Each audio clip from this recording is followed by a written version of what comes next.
one of the things that got me into real estate, which is kind of strange, was when I was growing up, my dad was actually relocated to New York City. We were living in Chicago at the time, and we had 3 different realtors that we had to meet with, one in New York, one in New Jersey, and one in Connecticut.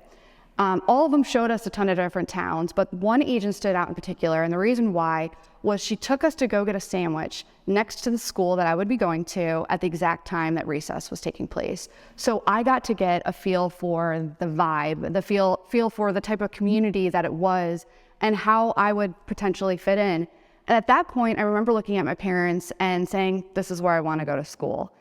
It was not about the house. We looked at a ton of different houses, and when I, as a child, made a decision, this is where we wanted to live, it didn't really matter if the house was perfect or not. We found something that worked. But I think that agent just got it. She knew what it meant for us to make a relocation to an area. It was a family decision. It wasn't about finding something that just checked the boxes. It truly was about making sure that the community had the vibe that we were hoping to establish at the time.